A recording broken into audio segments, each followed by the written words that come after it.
আসসালামু আলাইকুম। আমার চ্যানেলে আপনাদের সকলকে স্বাগত।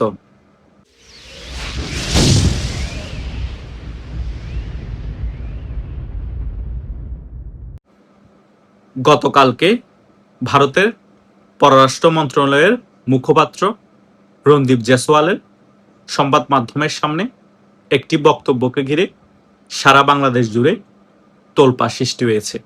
বাংলাদেশের নিউজ মিডিয়াগুলো এই বিষয়টাকে নিয়ে অনেক বেশি খবর প্রচার করেছে এবং বাংলাদেশের অনেক ইউটিউবাররাও এই বিষয়টা নিয়ে আলোচনা করছে। রণদীপ জয়সওয়াল কি বলেছেন সংবাদ মাধ্যমের সামনে এসে? তিনি ক্লিয়ারলি বলেছেন, বাংলাদেশের শেখ হাসিনার বিষয়কে নিয়ে প্রত্যর্পণের অনুরোধটি খতিয়ে দেখা হচ্ছে। তিনি এই বিষয়টা কিন্তু এই 2 বছরে একবার বলেন নাই, বারবার শেখ হাসিনার বিষয় নিয়ে সংবাদ মাধ্যমে এসেছে, তিনি সেম কথাই বলেছে। আমি আপনাদেরকে ক্লিয়ারলি বলে দিতে চাই, ভারত কোনোভাবেই শেখ হাসিনাকে প্রত্যর্পণ চুক্তি অনুযায়ী বাংলাদেশের কাছে ফিরিয়ে দিবে না, বরং শেখ হাসিনা যে ডিসেম্বরে বাংলাদেশে ফিরে আসবে বলেছে, ভারতের বিমানে করেই ভারত শেখ হাসিনাকে বাংলাদেশ বিমানবন্দরে পাঠাবে। সেটা প্রত্যর্পণ চুক্তি অনুযায়ী পাঠাবে না, শেখ হাসিনার প্রত্যাবর্তনের জন্য পাঠাবে। আমি তো আপনাদেরকে অনেক ভিডিওতে বলেছি, শেখ হাসিনার প্রত্যাবর্তন অনিবার্য। বাংলাদেশে এখন অনেক নেতা দেখবেন গর্ত থেকে বাহির হয়ে তারা বিভিন্ন গালবাজি করবে, তারা মিডিয়ার সামনে এসে বলবে আমি দায়িত্ব নিয়ে বলতেছি শেখ হাসিনার রাজনীতি ফিনিশ, আওয়ামী লীগ আর ফিরতে পারবে না, আওয়ামী লীগের রাজনীতি এখানেই শেষ। তাদের গালবাজিকে আপনারা এত গুরুত্ব দেওয়ার কিছুই নেই। আপনারা যারা আমাকে প্রশ্ন করেন, আমার যারা সাবস্ক্রাইবার আছেন, ভাই শেখ হাসিনা কি আদৌ বাংলাদেশে ফিরতে পারবে? গতকালকে তো ভারতের পররাষ্ট্র মন্ত্রণালয়ের মুখপাত্র বলে দিয়েছে, আমরা প্রত্যর্পণ অনুরোধটি খতিয়ে দেখছি। তাহলে কি শেখ হাসিনাকে প্রত্যর্পণ চুক্তি অনুযায়ী ফিরিয়ে দিবে? ভাই, আপনাদের এই সকল চিন্তা মাথায় কেন আসে? আমি এত ভিডিও আপনাদেরকে বোঝানোর জন্য করি, তারপরে কি আপনারা বুঝেন না? বারবার আপনারা একই প্রশ্ন আমাকে করতেই থাকেন, হতাশাগ্রস্ত হয়ে যান কোনো একটা কথা শুনলে, কোনো একটা নিউজ দেখলে। আপনাদের জন্য ভিডিও করি, আপনাদেরকে বোঝানোর জন্য আমি ভিডিও করি, এত কথা বলি, তারপরও যদি আপনারা একই জায়গায় ঘুরপাক খান, কনফিউশন হয়ে যান, হতাশাগ্রস্ত হয়ে যান, তাহলে কেমন হবে? আমি আপনাদেরকে ক্লিয়ারলি বলে দিতে চাই, কোনো প্রত্যার্পণ বলতে কিছু হবে না। শেখ হাসিনাকে ভারত ফিরে দিবে না, একেবারে ক্লিয়ার হিসাব। শেখ হাসিনা যদি বাংলাদেশে আসে, মাথা উঁচু করে বাংলাদেশে ফিরবে এবং ভারতের সম্পূর্ণ মদদে বাংলাদেশে ফিরবে এবং ভারতের বিমানে করে বাংলাদেশে ফিরবে এবং শেখ হাসিনার প্রত্যর্পণ হবে না, প্রত্যাবর্তন হবে। সেটা ডিসেম্বরে হওয়ার সম্ভাবনা খুবই বেশি এবং আওয়ামী লীগের সকল শীর্ষ পর্যায়ের নেতারাও শেখ হাসিনার সাথে বাংলাদেশে ফিরে আসবে। এটা হচ্ছে ক্লিয়ার কাট কথা। অলরেডি সারা বিশ্বে ছড়িয়ে ছিটিয়ে আওয়ামী লীগের যে সকল শীর্ষ পর্যায়ের নেতারা আছে, তারা আস্তে আস্তে ভারতে আসা শুরু করে দিয়েছে এবং শেখ হাসিনার সাথে সাক্ষাৎ করছে, প্ল্যানিং করছে কিভাবে তারা শেখ হাসিনা ডিসেম্বরে বাংলাদেশে ফিরে আসার আগেই শীর্ষ পর্যায়ের ওই সকল নেতারা বাংলাদেশে ফিরে আসবে এবং তারা নেতৃত্ব দিয়ে মিছিল নিয়ে তারা বিমানবন্দরে যাবে। এই সকল পরিকল্পনা চলতেছে। আর সেখানে আপনারা এখনো হতাশাগ্রস্ত হয়ে আছেন, টেনশন করতেছেন। ভাই, এত হতাশাগ্রস্ত থেকে টেনশন করে কোনোভাবে সংগঠিত হতে পারবেন না। আওয়ামী লীগকে যদি বাংলাদেশের রাজনীতিতে আবার দাপটের সহিত ফিরিয়ে আনতে হয়, আপনাদেরকে আরো স্ট্রংলি হতে হবে এবং মাইন্ড একেবারে একটা দিকে সেট করে ফেলতে হবে। এত ভিডিও করার পরেও যদি আপনারা বারবার আপনাদের মনে এই সকল কনফিউশন থাকে, এত ভয়ভীতি থাকে, বিভিন্ন জিনিস আপনাদের মাথায় ঘুরপাক খায়, তাহলে কিন্তু আওয়ামী লীগকে খুব শীঘ্রই আপনারা সংগঠিত করতে পারবেন না, শক্তিশালী রূপে বাংলাদেশের রাজনীতিতে ফিরিয়ে আনতে পারবেন না।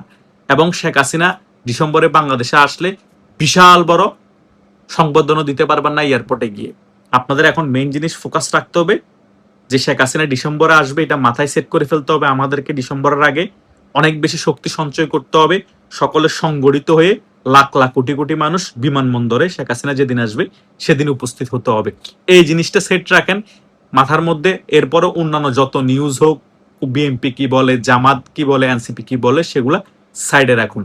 এটা আপনাদেরকে আমি আবারও ক্লিয়ার করতেছি, একেবারে 100% ভারতের মদদেই কিন্তু শেখ হাসিনা বাংলাদেশে ফিরে আসবে, সম্পূর্ণরূপে ভারত শেখ হাসিনাকে সাপোর্ট দিবে এবং দরকার হলে সেনাবাহিনী প্রটোকল দিতে হলে সেটাও দিবে এবং কোন বিমানে পাঠাবে সেটাও কিন্তু ভারত ঠিক করে দিবে। সো আমি এই বিষয়টা আর বারবার ক্লিয়ার করতে চাই না। আমি এই বিষয়গুলো নিয়ে অনেকগুলো ভিডিও করেছি, আপনাদের কনফিউশনের কারণে আপনারা হতাশাগ্রস্ত থেকে বারবার প্রশ্ন করেন আমার ইউটিউবের সাবস্ক্রাইবাররা, সে কারণে তারপরেও আজকে আবার এই বিষয়টা নিয়ে আমি ভিডিও করেছি যাতে আরো ক্লিয়ার হয়ে যান বিষয়গুলো, একেবারে স্বচ্ছ থাকেন। কারণ গতকালকে রণদীপ জয়সওয়ালের বক্তব্যকে ঘিরে আপনারা মোটামুটি কেউ হতাশাগ্রস্ত হয়েছেন, কেউ কনফিউশনে পড়ে গিয়েছেন। সেই কারণে আমি আবার আপনাদের অনুরোধে আজকে এই ভিডিওটি করা। আশা করছি আজকের পর থেকে আপনাদের সকল কিছু মাথা থেকে ফেলে দিয়ে একটা জিনিসের উপর ফোকাস থাকবে, সেটা হচ্ছে শেখ হাসিনাকে বাংলাদেশে ফিরে আনতে হবে, আমাদেরকে শক্তি সঞ্চয় করতে হবে এবং অনেক বেশি সংগঠিত হতে হবে। যত গ্রুপিং আছে আওয়ামী লীগের মধ্যে সকল গ্রুপিং আমরা ভুলে গিয়ে সকলে একত্রিত হয়ে সকলে ভাইয়ের মতো কাঁধে কাঁধ মিলিয়ে সংগঠিত হয়ে রাজপথে নামতে হবে এবং শেখ হাসিনা যেদিন ডিসেম্বরে বাংলাদেশে ফিরে আসার ঘোষণা দিবে তখনই আমরা লক্ষ লক্ষ কোটি কোটি মানুষ এয়ারপোর্টের দিকে রওনা দিতে হবে। সেই বিষয়টা আপনারা মাথা নিয়ে এখন থেকে প্রিপেয়ার্ড হন। তাছাড়া আর কোনো পথ আওয়ামী লীগের কাছে খোলা নাই। আওয়ামী লীগের কাছে এখন পথ হচ্ছে হয়তো ইস্পাত না হয় ওস্পাত, হয়তো বাঁচবো না হয় মরবো।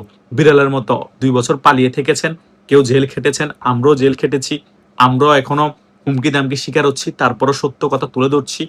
আমরা তারপরও চাচ্ছি মুক্তিযুদ্ধের পক্ষে শক্তি আওয়ামী লীগ বাংলাদেশের রাজনীতিতে ফিরে আসুক এবং বাংলাদেশে একটি রাজনৈতিক ব্যালেন্স তৈরি হোক, গণতান্ত্রিক প্রক্রিয়া ফিরে আসুক, বাংলাদেশের মানুষ একটু স্বস্তিতে যাতে শান্তিতে বাংলাদেশে বসবাস করতে পারে তার পরিস্থিতি বাংলাদেশে তৈরি হোক, সেই পরিবেশ বাংলাদেশে তৈরি হোক। সেই কারণে আমরা এত কথা বলছি, সেই কারণে বাংলাদেশ আওয়ামী লীগকে বাংলাদেশের রাজনীতিতে ফিরিয়ে আনার জন্য এত ধরনের আলোচনা করছি।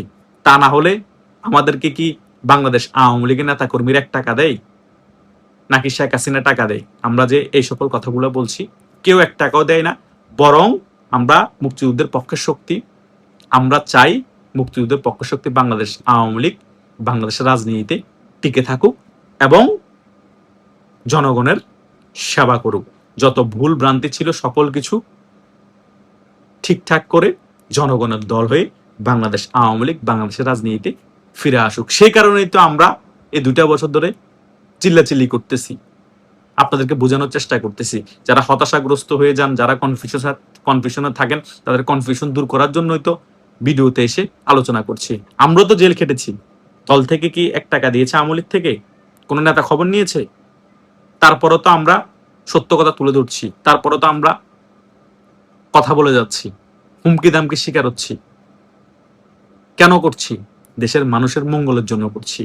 মুক্তিযুদ্ধের পক্ষের শক্তি আওয়ামী লীগ যাতে একেবারেই পরিশুদ্ধ হয়ে ফিরে আসুক, বাংলাদেশের রাজনীতিতে জনগণের দল হয়ে ফিরে আসুক, সে কারণে করছি। এবং আওয়ামী লীগের যে সকল নেতা কর্মীরা হতাশাগ্রস্ত হয়ে বিভিন্ন কনফিউশনে ভুগছেন তাদের জন্য কথা বলছি, তাদেরকে সকল বিষয় ক্লিয়ার করার জন্য আলোচনা করছি। সো আপনাদের আর কোনোভাবে হতাশাগ্রস্ত হওয়া চলবে না, কোনোভাবে কনফিউশনে থাকা যাবে না। সো আপনারা এখন চাঙ্গা হয়ে যান এবং শেখ হাসিনা ডিসেম্বরে ফিরে আসবে এই বিষয়টা একেবারে মাথায় সেট করে ফেলেন। এটাই বাংলাদেশ আওয়ামী লীগের জন্য মঙ্গলজনক এবং বাংলাদেশ আওয়ামী লীগের যে সকল নেতাকর্মীরা আছে তাদের জন্য মঙ্গলজনক। আশা করছি আমি এই ভিডিওর আলোচনায় যে সকল বিষয়গুলো আপনাদেরকে ক্লিয়ার করার চেষ্টা করেছি, যারা প্রথম থেকে শেষ পর্যন্ত আমার এই ভিডিওটি দেখেছেন তারা মোটামুটি সকল বিষয় ক্লিয়ারলি বুঝতে পেরেছেন। ধন্যবাদ সকলকে।